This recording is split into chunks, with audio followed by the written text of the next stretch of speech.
He's whiny. Yeah, like he sounds like such a bitch.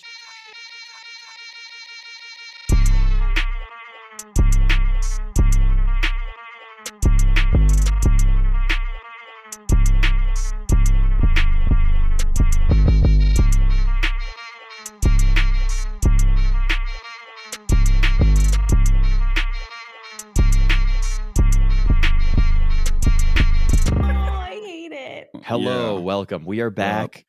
I am fried. I am on week number 3 of just epic caffeine abuse. The most gay stimulant, right? The most boring stimulant. Verse is on day number 1 of total sobriety. Real. So he's even more fucked up than I am. It's over. Yeah, he's on massive come down mode, and we're talking a little bit about like what goes on with Twitter if Elon continues prioritizing video content over all this stuff, and like what happens to like what does the algorithm prefer? Are we going to get mogged? Are we going to get totally mogged by just a bunch of like video clip guys? Are they just going to like the algorithm is just going to come and massacre all of our text posts in the face of the progressing wave of like Zoomer TikTok clips? Is this what we're going to be forced to? Is everyone going to be a podcast intern, like the one that we have editing our clips? So, I mean, the argument I was making was that I feel like just due to the level of investment, it just seems like text will always be at least 50% of the timeline, just on the basis of just a lot of time you just want to put something out without thinking about it, right? Because it takes me 5 seconds max to make a tweet, whereas video involves some level of effort, which in turn means that it should just be less common. But again, it depends on the timeline. Like if Elon, I will say, we're getting to be a lot less effort intensive for this stuff, right? Like I dicked around maybe 2 days ago. I didn't even spend that much time on it, but I basically made a script that is going to take a YouTube video, upload the most popular part, or take a YouTube video, download the whole thing, find the most popular section of it, cut that, and then put it with a background. And you did? Damn, all right. I got to get my coding. Well, so now I have a playlist on my YouTube, right, where I can go and just drag videos in there and use them, basically because I wanted to automate the process of video collection for our intern, because this thing of having him go out and just like search up a bunch of like Minecraft clip videos I thought was like bizarre and absurd. Yeah. That's very fair. I mean, I thought he just had those on deck as a Zoomer. That would be so funny. He just has a fucking terabyte, like a tower of just like in the same way everybody born before the year 2000 has like 100 gigabytes of music. Like all Zoomers just have like 100 gigabytes of like Minecraft clips and YouTube. I believed it. I thought that was the case, but yeah, I guess we don't need to have him in slave labor looking for... I'm trying to parse down and automate as much of his job as possible, because it's become clear at this point that he's a visionary and a genius, and spending his brain time on bitch work is not doing any of us any favors, right? We need to free him up. True. We need to give him his own interns. We need to give the intern another intern, yeah. Right, he needs a team of interns. So he can become a senior intern. Yeah, so I think, guys, if you guys want to join our podcast collective and be the unpaid intern, then hit us up, please. It'll be good for your resume, pitch, right? Listen, his resume is already blowing up. The Discord, become the intern's intern. Hey, listen, his resume is going to be blowing up. He's like, I took this piece of shit podcast and I quintupled their followers. Well, I mean, he's doing stuff for Open Exchange now too, though. Yeah, it's just a resume builder. Yeah, it's really dude, I don't freaking know. The other really funny thing is, so that one, I think it was like Z Casino. There's this crypto company, basically. Yeah, they tried to get me to shill for them. They posted something. They used a video that someone posted of like their dad's friend getting like killed by like a reckless driver or something, and they like uploaded the video and they pretended that they were like, they said like, oh, like, wow, like our co-founder really like went too far this time or something, implying that like the co-founder was the guy driving that like ran over their dad's friend. So tasteless. Yeah, it was like a comical fumble. But what I thought was funniest that came out of this was everybody commenting on it was like, dude, like, because they went and they made an apology statement after they did this, and they said, yeah, sorry, like our intern did that. It was tasteless. And everyone's response to this was, there's no way an intern is actually running a social media account. That's not real. As it turns out. I was like, okay, listen, I'm going to agree with you, right? Like, I will agree with you that was a tasteless tweet that they made. But I don't know, man. I'm going to have to disagree a little bit on the sentiment about interns not running any social media. Like, as a social media intern with his own social media intern, like, I have to say it is real. They do exist. And this is something I realized too, is everyone, like, I was talking to Charlie too about the last episode that we uploaded, and some of the clips that came out, and he was like, oh, like, I like the way that you clipped this with X and Y points, and like you included this. And I was like, dude, I didn't do anything. Like, they think our intern's fake. They think we're like everyone thinks that we're like fucking lying about it, and that it's like us. But it's like I was like, no, dude, like, all that happened was I sent the intern the audio clip, and then this just happened on its own, right? Like, this wasn't like a part that I told him to clip. This was like the part that he thought was funny. And if I go and ask him why he ended it at this point, he's going to have his own like internal rationalization. Like, it had nothing to do with me, right? Like, there was a point in there where there's a point in the podcast where Milk basically starts crying on recording, and I, like, instead of responding like a normal fucking person, right? Like, we'd been recording for like 6 hours. I was up at like 4 a.m. Classic. So instead of responding like sympathetically or normally, I said something like, yeah, wow, kind of bizarre stuff, I guess, or something. Like, I was like, and I go and I was listening back to it, and I'm just like, God, Lukas, like, this was not the pinnacle of your consolatory output here, right? Like, you were not the shoulder to be crying on. But he clipped my part out, right? Like, so he didn't include the full thing of her going off, simply because doing so would have meant that he had to include me just like being a huge retard, and like spilling the spaghetti. That's so funny. Yeah, so all this is to say, our intern's real. He's a very funny kid. I don't know how old he is, but he's younger than me for sure. And wouldn't it be funny if he was like, because we've never explicitly asked his age, wouldn't it be funny if he was like 53? That'd be amazing. That would be so fucking his attention span, his taste indicates younger than us, but it would be hilarious if he was 53. I'm not going to say his taste indicates younger than us. His understanding of the Zoomer hive mind indicates younger than us, but there you go. The dude clearly he has a better attention span than I think either of us in terms of. Oh, absolutely. He's our boss. He's not even our intern. He tells us what to do. He's giving us like a top-down direction, because like I'm out here wandering through like 87 group chats with like an average time per app of like 7.5 seconds, and he's like the only one that's like he's sitting there patiently waiting for Lukas to continue his rounds, rotating through Telegram, Signal, Twitter, Zencaster, like all of these different apps, Discord, and then waiting for me to finish and then come back to him again to do the next response. He's just sitting there tapping his fingers on the desk impatiently. And meanwhile, Verse is out being a degenerate, just wandering the world, falling into mischief. he's just the only one keeping us together. Everyone's like, wow, I really like that clip you guys made. I'm like, yeah, whatever. Yeah, it was great. Which one? Yeah. I don't know. Like he's basically just built up like a like an ideation factory in the Discord, in the same way that like the Ramelia group chat that Charlie had on Twitter was basically like how he made Ramelia, like all of the basically like the playful banter back and forth with everyone, leading to like the fun ideas that refined all of the things. This is what our intern has done with our Discord. He's now developing like 3 new business primitives per day using the Discord. Yeah, so he's good. He's part of our. This is like, if you wouldn't have like a Mr. Beast without his crew. You need the crew to make a podcast work. Without Jamie, Joe Rogan doesn't work, I know, and nobody believes that the crew is there, right? In the same way that like, Linus Tech Tips has actually been doing a really good job of showing that like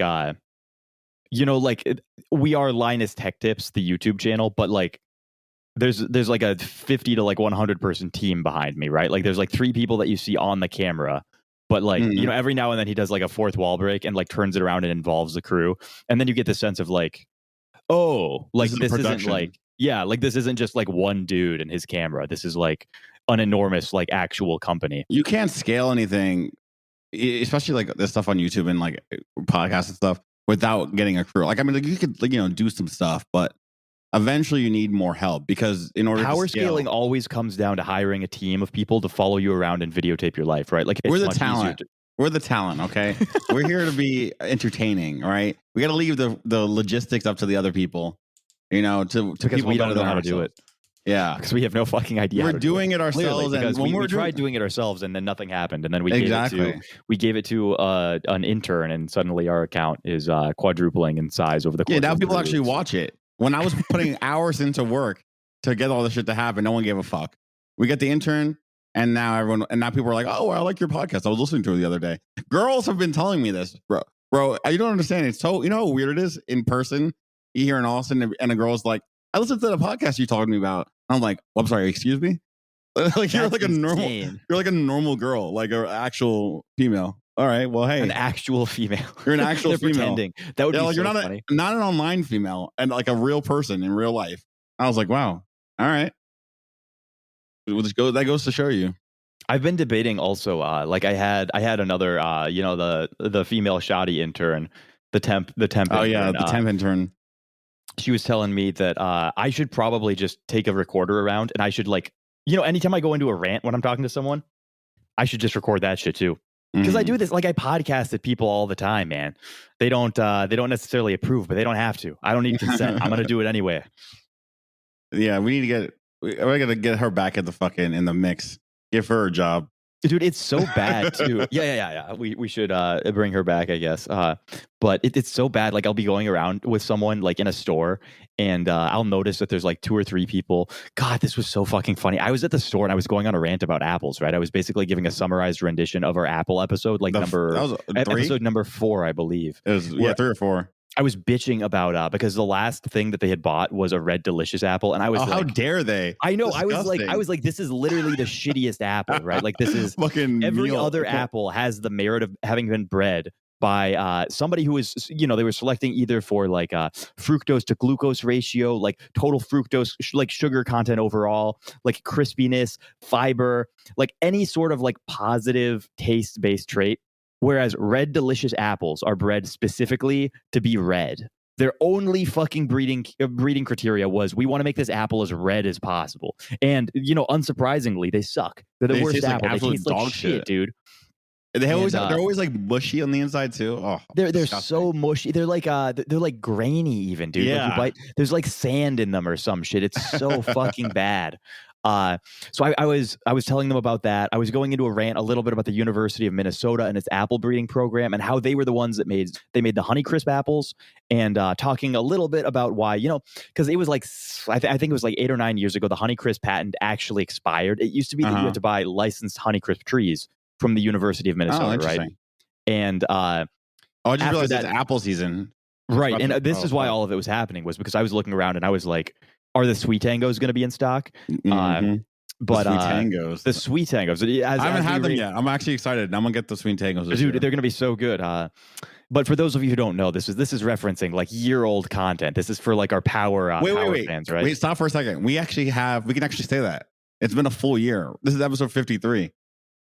I guess it is a little bit bizarre though, because we did do like bi-weekly uploads for the first like few months or so. That is true, but it's almost October, so at the very least, maybe in a week it's officially a year. Somewhere around now, though, it would be a year.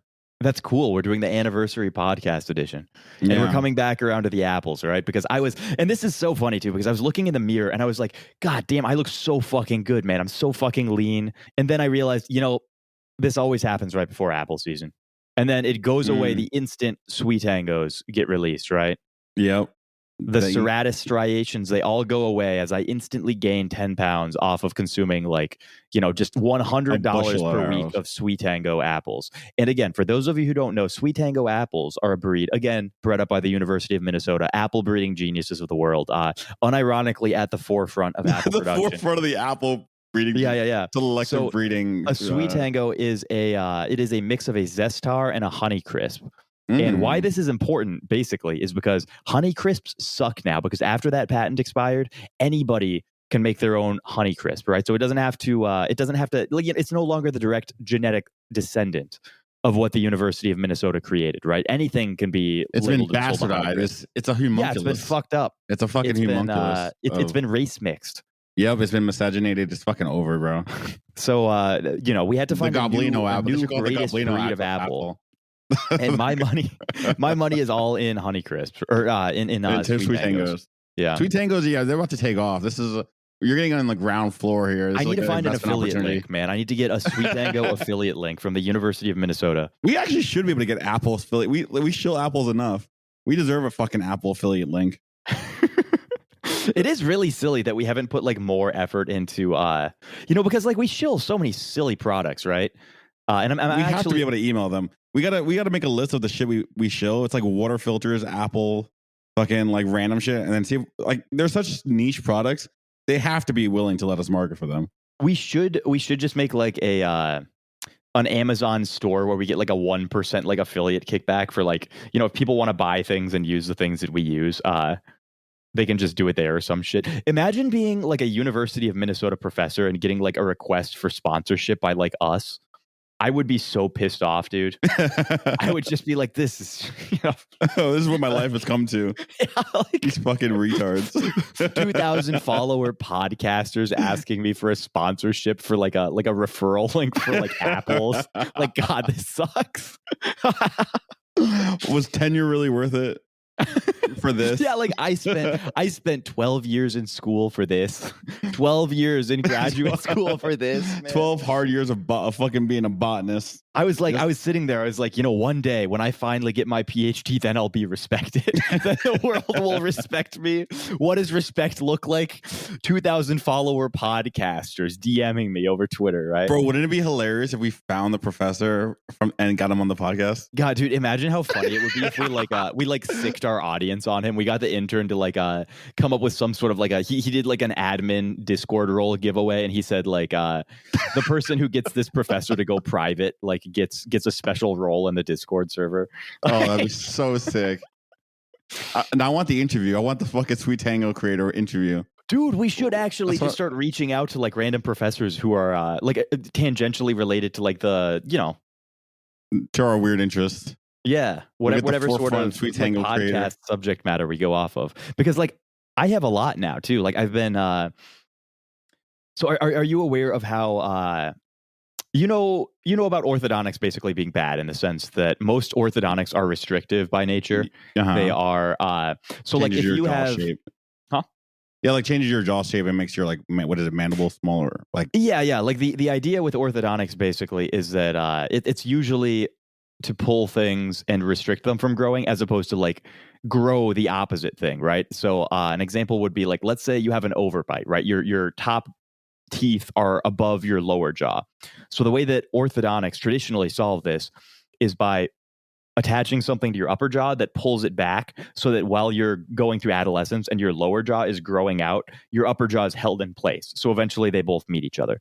Oh. Whereas orthotropics is, this is the Mike Mew meme field of study. Mm-hmm. That instead of holding back your upper jaw, what it would do is it would pull forward your lower jaw. Mm-hmm. So the idea basically is that you don't take something and attach it to the skull of an 11-year-old that's malleable and growing and shrink it or hold it in place, right? Because what happens with a lot of orthodontics is you wind up, restricting the air box behind your nose, or pinching off the arteries that go up and supply blood to your gallea and your scalp, and decrease hair supply or hair blood supply or stuff like that. I'm blaming my Norwood on my braces. Right. It's the braces and the headgear are giving people Norwoods. But unfortunately, all of this kind of gets locked in at an age, right? You can't really do orthodontics and have it have the same effect on people when you're 40 years old, right? Uh-huh. You have to be, there's a given period of your life when your bone structure has malleability, and you can always kind of move it, right? It's the meme about how when we find skeletons of archers, they have their shoulder will be fucked up because the constant tension of pulling on a 200-pound bowstring will, it will over time, it will remodel one of their shoulders, right? Makes more sense. So than the other. But it takes that's a lot of force over a lot of time. And if you were to try and design a headgear that's pulling with 200 pounds of force that you're wearing to work all day, it's it's not convenient. It would give you a bit of a headache. But there are things that can fuck with that a little bit, right? So if you have vitamin K2 or you have infrared light exposure, or you have vibration. All of these things promote bones changing under a given pressure input. So there are a few studies now where if you take like an infrared light and shine it on somebody, the force vectors that are being applied through like orthodontic equipment and stuff they'll still reshape the bone even in adults, right? And the same with vibration. Now, the obvious problem is like, how do you apply infrared light and vibration to somebody who's applying a force vector in any sort of a convenient way, right? Like this is like a very bizarre contraption you'd have to set up, right? Mm-hmm. But it does mean that you can probably do it. And I've just been getting really interested in stuff like this on like a personal level, right? Like, I really want to fucking medically guinea pig myself again. Yeah, you trying to get that expand your jaw or whatever? I want to try anything, dude. Like, I think I want to see if I can like move my toes back because, during sports that I played as a kid, I had a lot of stuff that I did where, like, you know how your feet get fucked up from shoes, essentially? Yeah. Like if there are pointy shoes that you wear a lot, which like one might wear for like hockey, which I played as a kid a lot. And like my outside toes are, You get like bunions, which is like your toes bend inward. Yeah. So all of my like my pinky toe and whatever the second, my ring finger toe, I guess. Like I'm not a big toe ring guy, but if I was, that one, they're both pointed very inwards. And so I've been wondering, like, can I fry these shit with a chicken lamp? And can I like vibrate them with like a, like I can rig up one of my AC motors that I've got lying around and just make it a vibration motor. Can I fix this? And I wonder. Can I do it faster than I would with force alone, right? So I have toe spreaders. What I want to do is put toe spreaders in both feet. And while I'm sitting there at my desk for like a meeting for like an hour a day or something, I want to have one of my feet getting fried by the infrared light and getting vibrated by some sort of bizarre AC vibration motor. And then the other one will just have the toe spreaders. And I want to see if the rate of toe divergence is higher or lower in one of them. This is good. Science needs this. You might make an esoteric cure for bunions. Well, and I want to find the professors who are like doing some of this stuff. Like, I think it would be fun to reach out to the professors who have actually published some of the studies that I'm looking at, because like, these professors, they obviously, in order to be published in journals, have to follow like a bunch of, ridiculous metrics, right? Ridiculous rules and all these other things. But they love when they find like some retard like me who's willing to just like guinea pig themselves and change things on their own. Based on, little laissez-faire biohacking. Right. Because it's basically just like the free data input. And they can never like publish it or anything really, but it's great for theory crafting to have somebody who's willing to like try stuff like this or just like bounce ideas off of. Mm-hmm. And that I think could be really fun. I've also started, we're leaning back fully into something that I've always been a huge proponent of, which is the veterinary medical supply shit. So, yes, your new food supply. Dude, I am going to have so much fucking fun. Do they taste the same? No. The racehorse oats actually are... I'm pretty sure the racehorse oats are like absolutely fucked up in the sense that I have to assume they're grown with like 80 bajillion fertilizers, endocrine disruptors, and like because they're oats, they're very starchy, meaning like they're going to absorb whatever the fuck gets put into the soil that's growing them, right?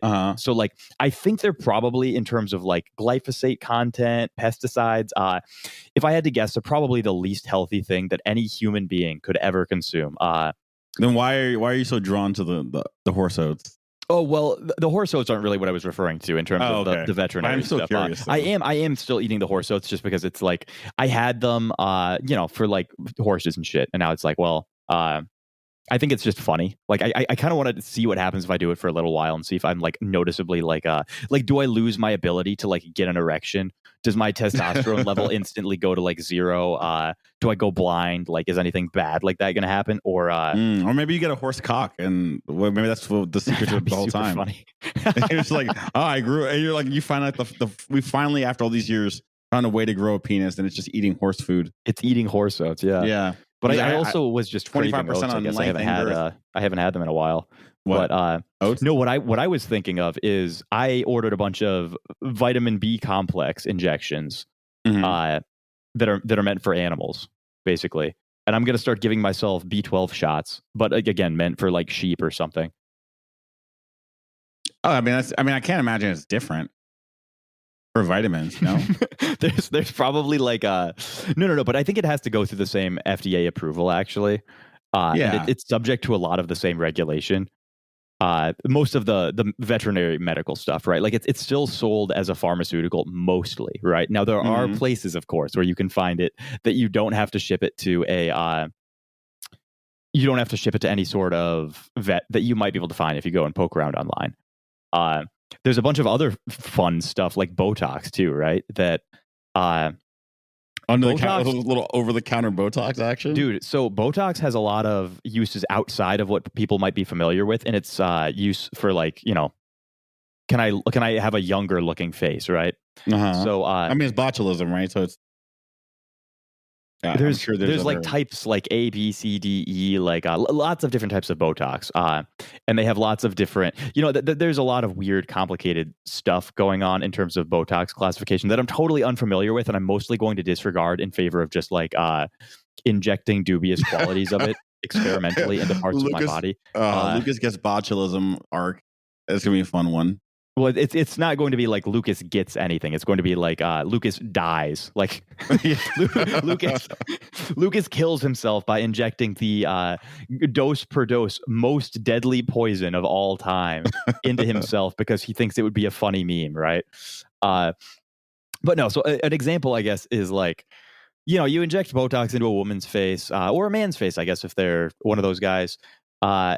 In hopes of decreasing wrinkles or aging or, you know, basically, though, what people like to do and what women like to do and start this with a young age for is because when you inject it into the muscles, it prevents you from pulling on the facial tissue and creasing it. But pulling on that facial tissue and having that tension go through the facial tissue actually starts developing fibrotic tissue, right? And it starts, you start increasing the amount of collagen, not cool collagen though, like scar tissue collagen and calcium deposits, which are both things that basically like those are wrinkles essentially. Like that's how your skin goes from being normal, pliable, youthful skin into like thicker, wrinkled skin. Okay. So this goes for like everything too. Like if there is consistent tension in parts of your body, it's more liable to produce fibrotic tissue. I mean, that's why you get like, the creases and this shit. is also implicated in like balding and stuff like that. But fibrosis basically, and any sort of like age-related illness, you know, this is like why people wind up having vascular issues as they age, is because of fibrosis that doesn't necessarily come from stretching. It can this can be the explanation for why persistently high blood pressure, chronically high blood pressure winds up fucking with people, because like, what is high blood pressure if not stretching tension, your arteries, right? It's constant tension on your arteries, the vessels that your blood is passing through, right? Usually the way people go about doing it, though, is by having blood sugar levels that are too high, which are inflammatory themselves, which inflammatory is you know, it's... Well, also would obviously make it stretch because it's inflamed. Not about the stretching as much as inflammation itself is a precursor to like scarring, right? Like the way that your body deals with and heals inflammation is frequently scarring. But wouldn't that not be the same exact explanation for what you just said, right? Because that's what you said, like fibrosis was, right? There's stretching and then it creates scarring. But if you're I'm saying basically that it's not just stretching that makes scarring, but there's a lot of ways that your body forms fibrotic tissue. There's a lot of reasons that it does it. And so I'm just saying that it's not always going to be that fibrosis is the result of stretching. It can be the result of like inflammation or like a physical wound or something like that. But in basically all cases, fibrotic tissue being developed in somewhere that it wasn't initially when you were like born is going to be a little bit suboptimal. Yeah, for sure. Because it decreases the functionality of the tissue, right? Like it's like liver cirrhosis, right? So you drink too much, and what is liver cirrhosis? It is the development of fibrotic tissue throughout your liver that impedes its function. It's the same thing with COVID, right? Like when you have fibrotic tissue form in your lungs after they've become like chronically inflamed through like whatever COVID meme shit, now that same fibrosis prevents them from functioning and acting as a gas exchange in the way that they normally would, because you have I just imagine that you have, and fibrotic tissue can basically be thought of as like a bunch of tiny little poorly arranged tendons, right? Yeah. So you have your lungs, which are supposed to like expand and contract very elastically when you breathe in now and you out. have the tendons with like mix match patterns and shit. Like like imagine you have now a it. bunch of tiny little wires running throughout your lungs that are trying to resist your expansion, right? Yes. So it's now a pain in the ass to try breathing. That tracks. Yeah. I'm with you. I'm here. So basically, fibrosis is bad, and I am fucking around with things to see how do we get rid of it, right? Are we selling that at the retard shop? We can. I mean, I think a lot of the stuff with this, like peptides, like anything in the peptide realm of things is like, there's not a lot of money to be made in it because pharmaceutical companies can't really patent peptides in the same way you can't patent testosterone. But every rich person I know, that I hear about is taking peptides. That's like their whole shit right now. Yeah, no, Rogan's always shilling peptides. Peptides are definitely experiencing a wave of like celebrity limelight with a lot of this stuff. So this sounds like a way to make money. We just fucking mark it up 1,000%. Well, so the thing here is that the people who sell the peptides aren't making money. And also, peptides themselves are sort of like, so the peptides themselves are, it's going to be a lot harder to get them to reach mainstream popularity because, like, in the same way that what's that? Ozempic, right? So Ozempic is getting very big and popular, despite that there are like tirzepatide or whatever the fuck is a peptide that has a similar, if not greater, effect on weight loss as Ozempic does.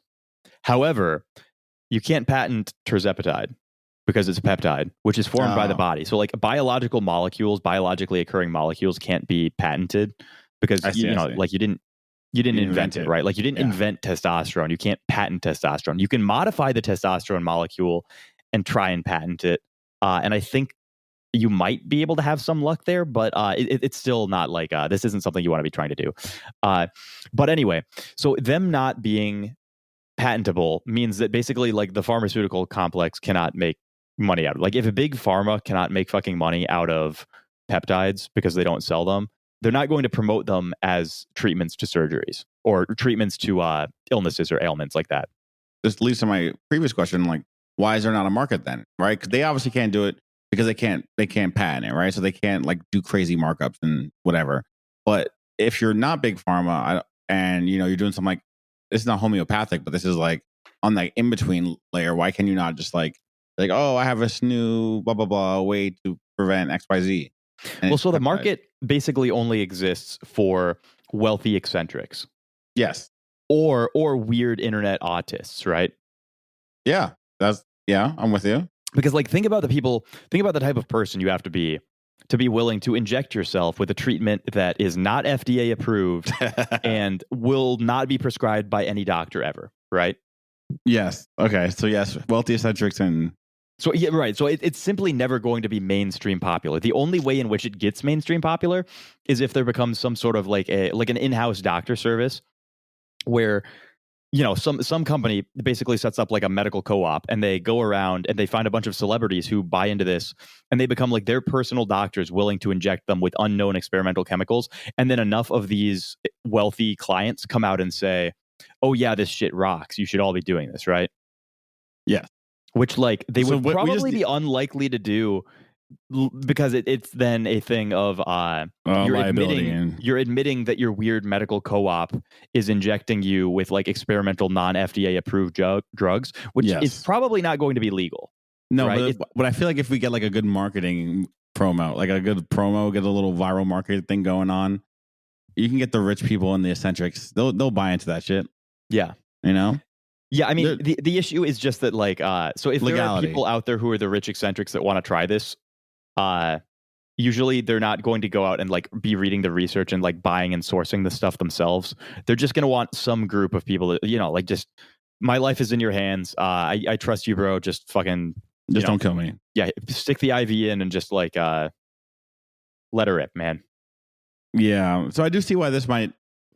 I don't know. So my brain's... I feel like there's a way. I mean, obviously, you could just do you don't want the medical co-op or like just get like a door-to-door service. That tracks for me. That would work. Or, I think this is one of those things that it's going to be like really hard for development of like a profit model for. And I'm purely doing this because I think it would be really funny to just like do all of this shit to myself and document it, right? And then like if we were going to offer, you're like the Ray Pete of peptides, I guess. right? Or I mean, like like there's always like weird internet self-experimenter guys, right?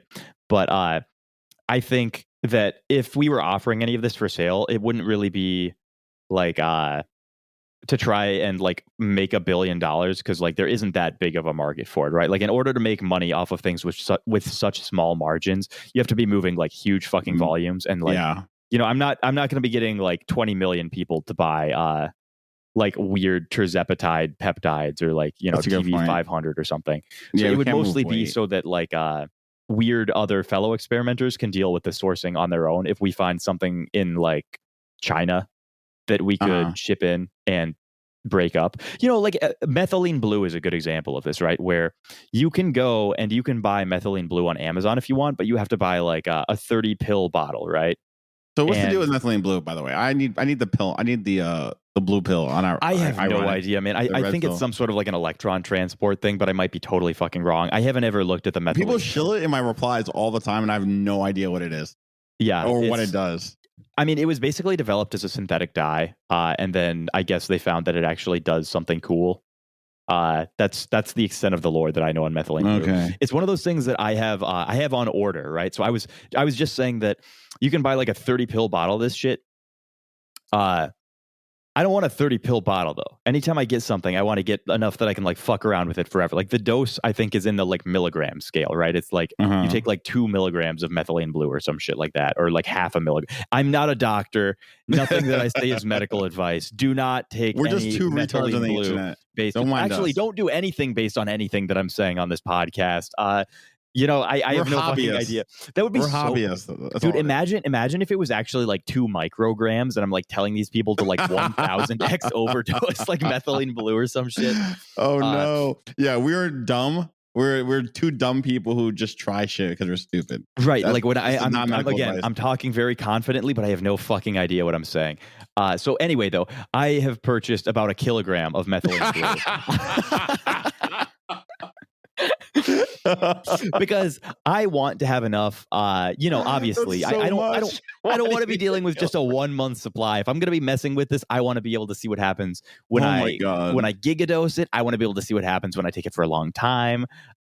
And more importantly, I want to be able to send it to people who I like that want to fuck around with it themselves based on what I'm saying, right? Yeah, I don't want it, and I want it to be basically fucking free. If I go and I buy for like $30 or something, a 30-day supply of methylene blue from Amazon, that sucks ass, dude. Yeah. Like I don't want to ship people this because every time, it's like I have to spend like $40 fucking every time someone wants to dick around with it, as opposed to effectively like I could send them a gram in like an envelope for like 4 cents or something. Yeah, no, I think you should send me some of this. But this is also how I felt when I was chilling I was about to do a whole thing on it because of Queso. He got me on the thyroxine shit. And I'm like, I should not be shilling this at all. I have no idea how bad this is for you or not. The thyroid stuff is really funny because, this has been like long standing bodybuilding supplement, right? T3 and T4 are very old bodybuilding cutting supplements. And, the bodybuilding community basically figured out like, yeah, they speed up your metabolism and they make you lose weight faster, but like you also lose muscle. Yeah. Like that was just the known caveat is like they're catabolic. You don't want to take it for too long. Yeah, you just do it before the show or something.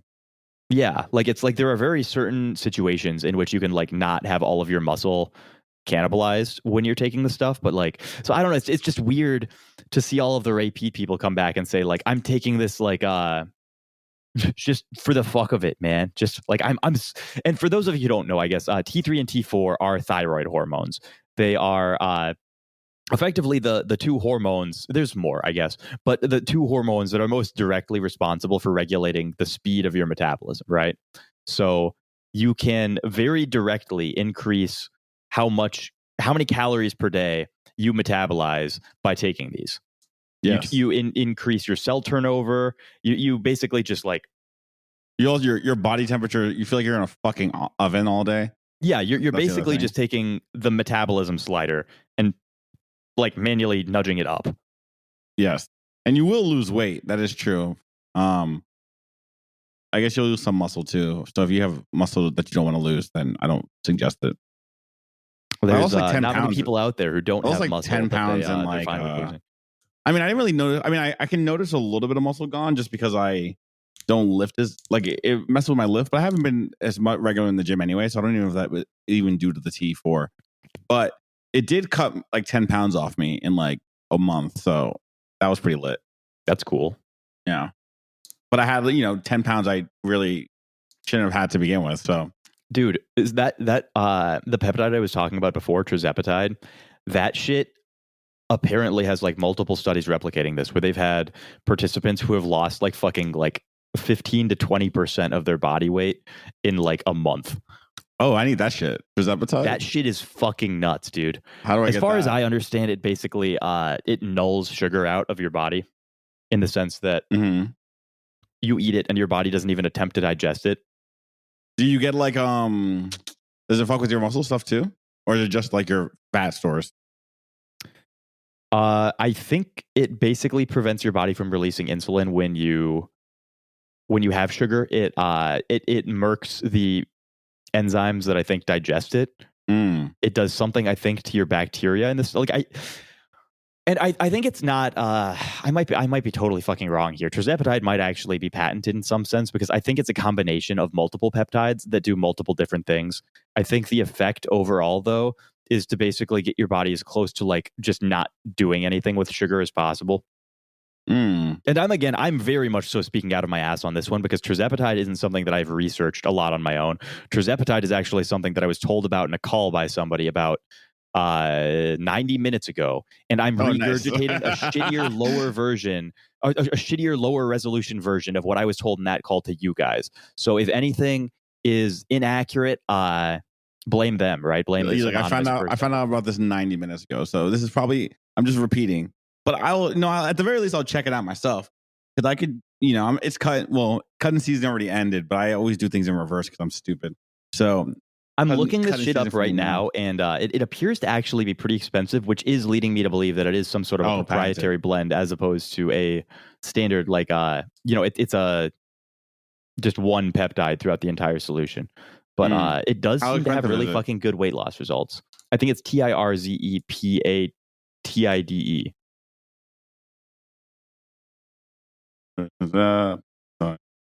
Yeah, hey, listen, I'm gonna look into it.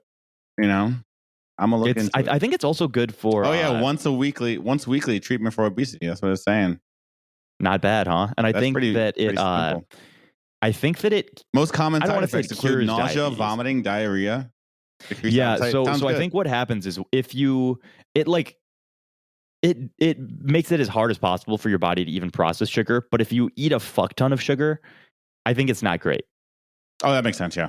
Like, I think you don't get most of the side effects unless you eat a lot of sugar. And the more sugar that you eat, I think the more uncomfortable it becomes. It just like runs through you, right? So that it makes sense. Nausea, vomiting. That's what not quite just runs through you. Like, I think you still do, but like it's not good. You want to keep it. I think you don't want to be eating like a fuck ton of sugar on this. Keep it as paleo as possible.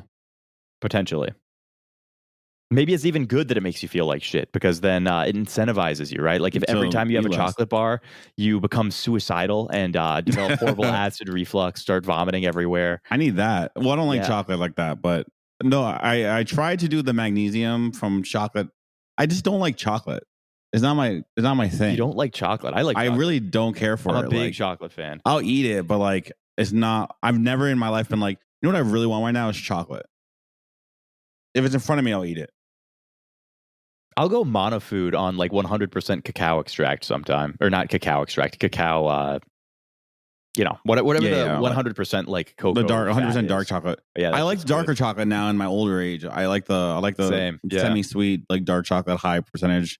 I think that shit is fire. But all the traditional milk chocolate got really it's tough now, man. I'm gonna say that shit is it makes me like kind of gag a little bit nowadays. Yeah, it's fucked up. Oh fuck! So the other big thing. There's a couple big things that I found on the weird health frontier too. So there are a bunch of studies that I found now demonstrating that running an electrical field through a tissue sample can change the cell differentiation. Okay. So like That sounds- you can have skin cells that you turn into like heart cells or some other cells by running the right electrical current or electrical field. Is that like when it's near stem cell level, or is it like well after differentiation, like adult skin cells? Differentiation, as far as I saw, which was why it was cool. They were theorizing that it had some sort of like weird ion channel like mechanism of action, but it was very clear that like the people writing the study had no fucking idea. They were like speculating entirely. Like they made it very clear to say that's some alchemy shit. I don't know if I like it.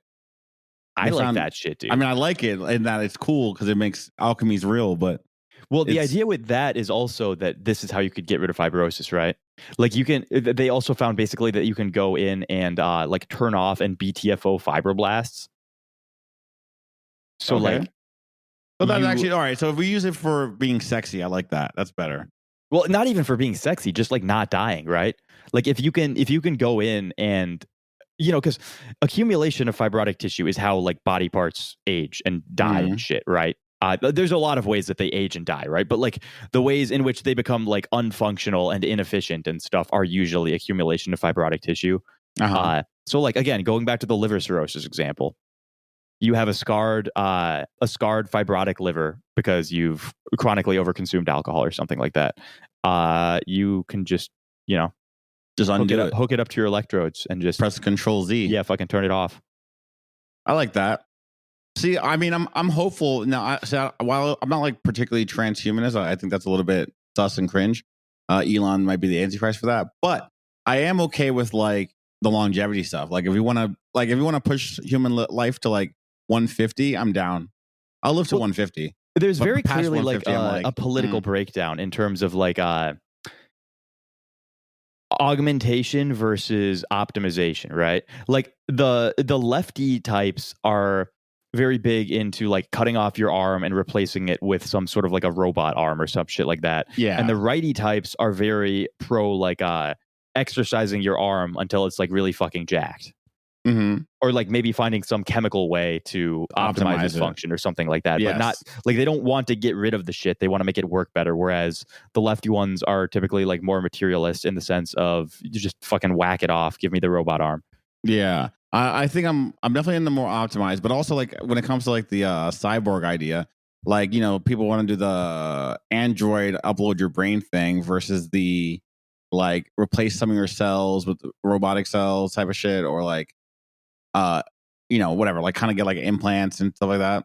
Yeah. Make yourself a cyborg versus turn yourself into like an android. I think that's also another frontier. But ideally, I don't have to live that long to deal with that question. But I probably will have to because singularity is coming, I guess. I would really love it if they could like replace teeth or stuff like that, right? Bro, this is what's actually fucking me up. We can grow organs in the lab, but we can't grow teeth yet. Teeth are so complicated, man. I guess so, because we've not made any progress on it. But yeah, I mean, like, I don't know. I feel like we should be able to get skeletal cells at this point. Well, the teeth basically like, I mean, think about how they're formed even when you're a kid, right? Like it takes like 16 years or 15 or 4. I forget when your adult teeth come in, but whatever the fuck. It takes basically a decade or more for your adult teeth to even be formed in a human, in like the most optimal way, right? Good point, yeah.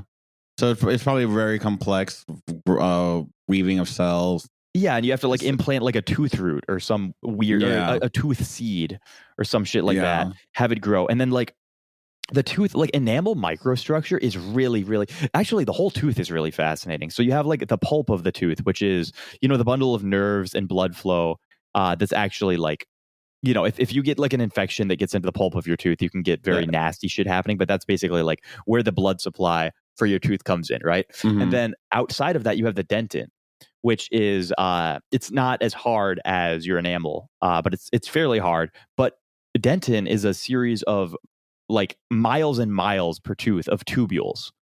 So the dentin, and it's tubules that basically they face radiantly out from the pulp. So if the pulp is at the center, they're all going out at I don't know how to describe this. Radiantly, what, like a circle?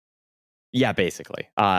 You know, they're basically if you draw a line from the outside of the tooth to the inside of the pulp. That's how they're going from any given point on the surface of the tooth.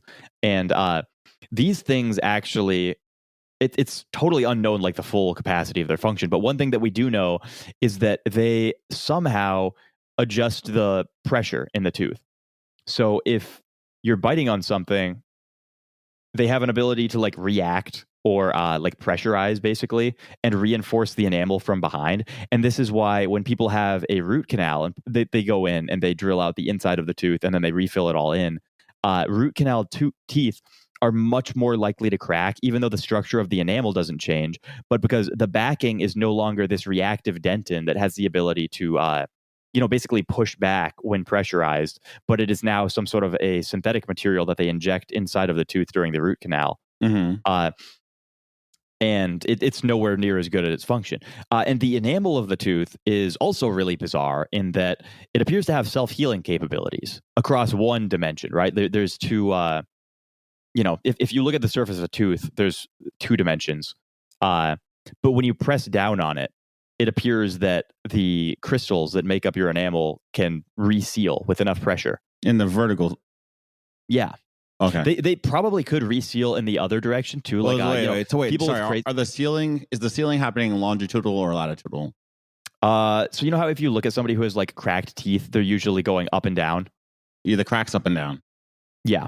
Okay. Like imagine somebody with cracked front teeth. The cracks are going to be vertical, right? Yeah, so you cannot seal longitudinally. So I think they probably can seal the vertical cracks.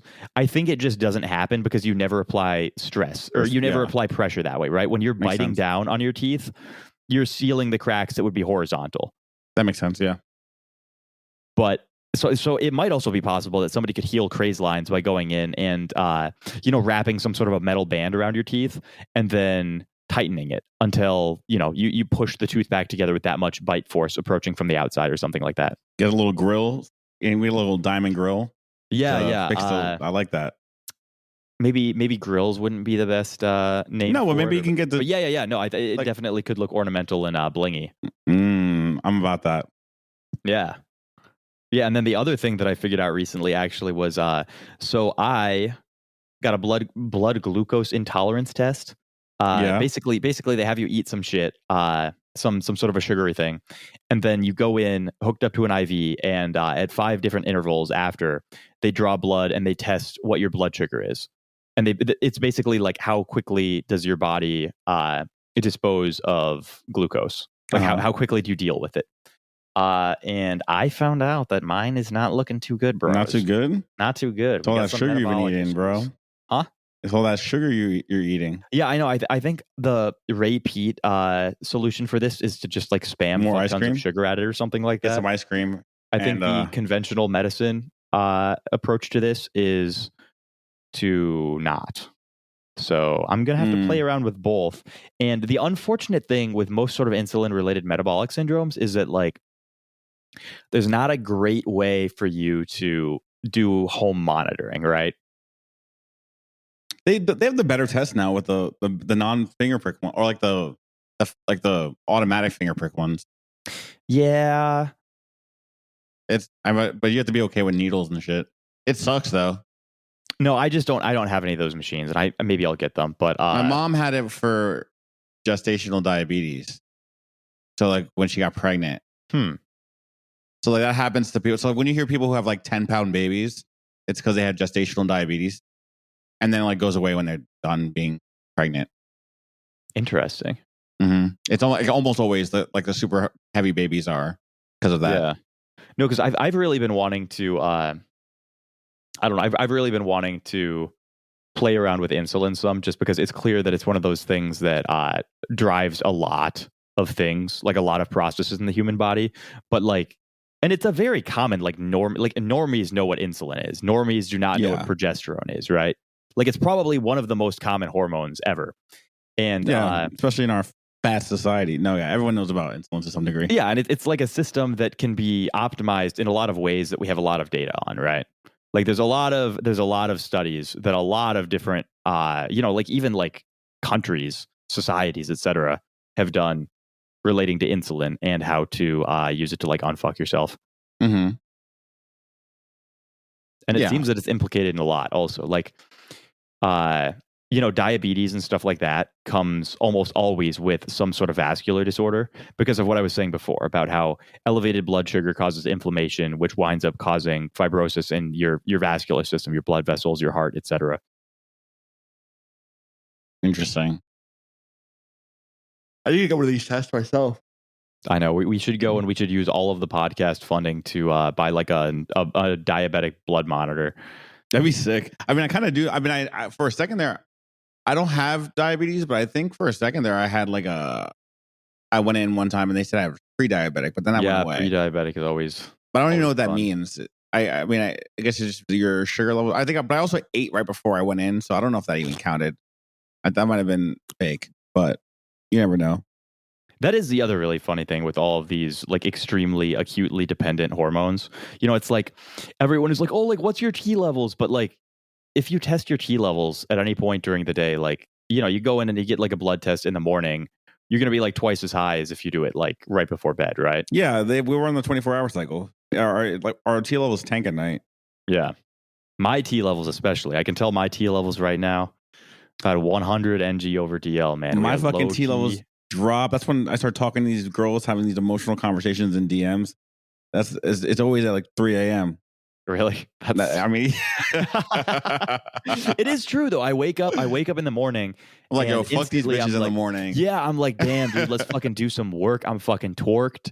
I'm fucking ready to. I'm ready to log on to Telegram and hammer out some work, right? Yep. And then you come down and it's like, it's getting to be about like midnight, and you're just like, let me just curl up in a ball under my covers and talk to some girl on the phone for 3 hours. Yeah, whine about what a hard day I had. Yeah, tell me about your day. Yeah. God. When he gets older, he won't sound like this anymore, right?